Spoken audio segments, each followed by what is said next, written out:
I think life would be a lot easier for people all over the world if they simply read the Bible and especially studied Bible prophecy. Now, this story is a huge story. It involves Belarus's foreign minister who died all of a sudden, and a lot of people are suspecting that this may have been a murder. Now, we'll just leave that be because people are saying that this is at the hands of Russia, and I'm not so sure I want to concede to that idea because not that I am an apologist for Russia, I am certainly not, but a lot of people are jumping on the let's hate Russia bandwagon, and quite frankly, I think in many ways, we brought this upon ourselves. And when I say we, I'm talking about the United States, I'm talking about the West, I'm talking about the globalists, I'm talking about the deep state for sure, which them and the globalists don't really get along. But folks, if we had read the Bible and we studied Bible prophecy, we might be a little bit leery about saying many of the things that are being said on the news. The news is hating on Russia. The news is actually saying that Russia is going to get its proverbial tail kicked. Of course, it's really interesting now how that rhetoric is beginning to tone down a little bit as they're beginning to watch Ukraine get pummeled. But what is still very interesting is the insanity associated with what the West is doing. And I'm going to get back to the murder of Belarus's foreign minister because this becomes kind of significant. But it is remarkable. You may think about it.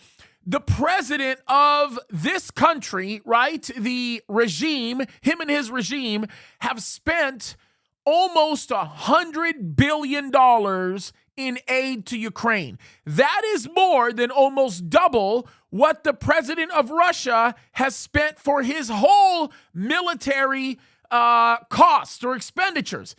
Some of this does not make sense, and it's absolutely crazy. Now, understandably, it is definitely spiritual, but just know we are protecting assets over there, okay? I'm telling you that right now, the kind of assets that nobody really wants to talk about, but that is besides the point.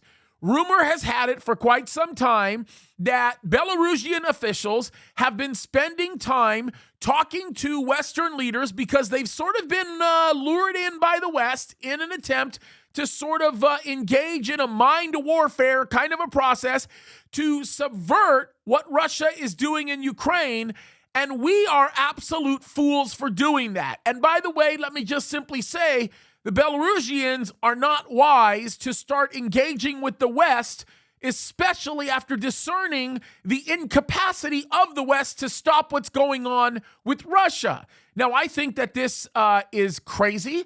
I think that literally dictator Lukashenko is now fearful of his life. Sometimes they call him president, but you know who I'm talking about. This situation is absolutely crazy, and Russia continues to prevail. How do I know Russia is going to continue in that direction and in that trajectory? Because the Bible tells us in Ezekiel 38 that Gog, who is really is a title of presumably the leader of Russia, is going to take his nation and many other nations from the region of Magog with a conglomerate of other nations and attack Israel. And Israel isn't going to be able to do anything about it. And all the nations that surround Israel are not going to be able to do anything about it. As a matter of fact, many nations will vocally oppose it. But what is interesting is God will step in and God will defend Israel from the rest of the world. But folks, in order for Russia to be able to do what we know they're going to do in the future, they have to be in a position of strength. Not only diplomatically, but they have to be in a position of strength, militaristically speaking. And I can promise you they're going to grow on both fronts. It's time for us to open up our eyes, folks. If we just simply looked at foreign policy through the perspective of what the Bible tells us is going to be happening in the future, we'd do a lot better for our nation. We'd do a lot better for the people around us. And I think we'd kind of wake up to what's really happening. Remember, folks, let's not forget it. The evidence is mounting around us. Jesus is coming soon, and we need to continue to remind ourselves of that fact because, folks, there's going to come a point in time where it's going to be too late. And I hope that those that are paying attention and watching are getting their lives in order and getting it right because we're running out of time. God bless you guys.